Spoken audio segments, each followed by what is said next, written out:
Hello everybody, welcome to Chin Fat. In this series of episodes I've been showing the toolbar and how to select items on the toolbar and how to utilize them. Last episode we went over the selection tool, which is kind of the default tool used in Premiere Pro. In this episode I'm going to show you guys how to use the track select forward and backwards tools. Now if you see down here there's this little teeny arrow to the bottom right hand corner of this item, and there's not one right here. That basically means that this is an expandable menu here. There's more options associated with this shortcut. If you click on this and hold down your mouse, it'll expand that and show other items that will drop down in this selection here. And this one has two tools here. It has the track select forward tool and the track select backward tool. I hardly ever use any items on. I hardly ever click on this toolbar at all because I just use shortcuts to select these items. Like right now, I've got the track select forward tool selected. If I hit the letter V as in Victor, it selects my selection tool. And the shortcut for track select forward tool is the letter A on the keyboard. So if I just hit the letter A, it selects that tool. You notice it marked that tool. And if I hold this down and you see the track select backwards tool is Shift A. So if I hit Shift A, it selects the track select backward tool. So I'm going to hit the letter A to do all tracks forward here. And you see that changed.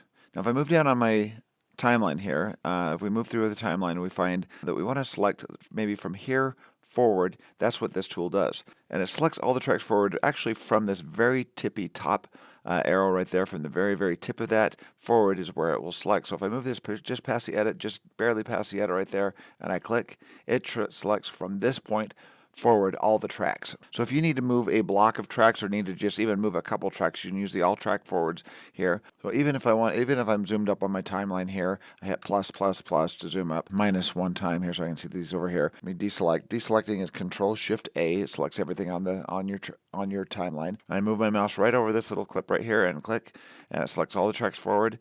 Now I can, if I want to move that, I can do something like Control X to cut it. Let's say I want to put this at the beginning of the timeline. I hit Home and Control Shift V to do a ripple paste.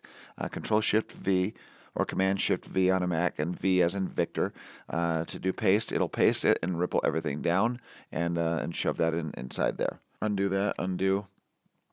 Another way that you can utilize this is you can just click to select all tracks forward, and then as I move these around, I can move these to the beginning of the timeline, hold down Control or Command on a Mac, and it brings up these little arrows to push forward, and I let go of the mouse without letting go of Control, and it shoves those out and drops them in there. Otherwise, if I move these tracks backward like this and just let go, it's going to delete everything that's in its path. Now another function I can do here is your swap tool. Say we want to take these two clips here and we want to swap them with these two right here. What we can do is I can move those over, get them right here, and that's and right now keep in mind that I've got my magnet turned on, so it's snapping to the edit points here. If that's not turned on, you're going to have to eyeball it, which makes things not work so well. So I'm going to keep my snap tool on. I'm going to grab these and move them over. Let's say I want to swap them with these ones here. You can do Control, which will shove them over. Then if you hold down Control and Alt, or Option on a Mac, so that'd be Command Option on a Mac, it gives this little curved arrow here, which is a swap icon. So now if I let go of my mouse before letting go of the keys, it swaps them, and then I can let go of the keys.